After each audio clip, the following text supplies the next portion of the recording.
singing cause people to dance? It is because when people listen to music, it's actually responded to the part of the brain called cerebellum. Cerebellum. I'm gonna write it down for you. cerebellum, which is actually a part of the brain that's responsible for your motoric and your movements, or for your overall movements. Next one. How does music help us in our daily life? Because I study psychology, I'm going to explain about it in psychology terms.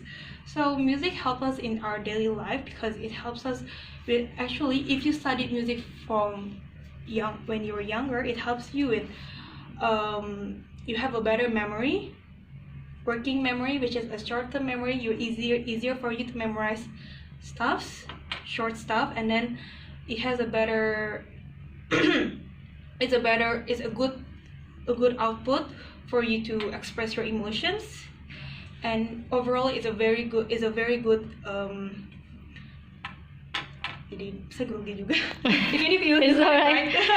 Kita jadi grogi sendiri kalau ada kamera. So it's actually very for your daily life. It's very good for your jadi lupa sendiri. It's very wait, I'm also nervous. So it's actually very good for overall for your brain, because a lot of people, if they learn music, even for the elder ones, if there's a research about it, so for the elderly, for 60 and above, when they study piano, it's actually very good for their memory. So because you know that a lot of elder people, they have a impaired memory, they easily forget things. But if you studied music, if you learn piano, because it's used, especially because you learn piano with me, it used bimanual coordination, both of the right hand and left hand. So it's actually very good for your memory, so you don't easily forget things, and later on you become an elder person. Next questions. How are music and emotions connected? Yes, they are. Because the right side of the brain, when you play piano, you use the right hand and left hand, and it's using both side of the brain. So the right side of the brain is more towards the emotion, so it's actually very good for your brain. That's why there's a thing called music therapy. How has dubstep in America changed over time? So dubstep is originated from the UK from the 90s, and it's actually it's more spread and influenced all over Europe, such as Amsterdam, and in the US it's started in early 2000s. So over the years it has changed from club music, from an underground music, it becomes, now it's like almost in every mainstream and the top charts music. So a lot of people use those rhythms. Final question, how does music lead to change within a culture? Sorry? How does music lead to change within a culture?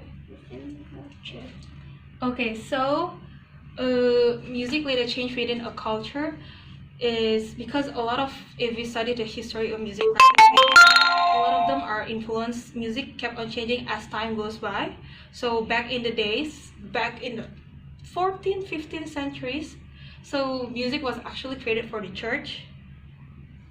Before it was for the kings. Before, do you know Mozart?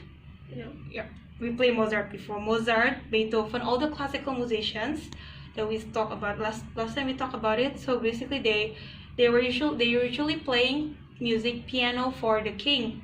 Back then there were monarchs, there were kings and queens, so they were usually playing for the king and queens, for the palace. But back in the days it was for the church. So as time goes by, if you hear how back in the days it was for the church, as time goes by, now it becomes, the culture changed. They don't just play music for the church. You do know church music, right? The one with the organ. Yeah. You went to cathedral before in Europe? Yes. Yeah. Yeah, but anyway, you told me before that you went to cathedrals.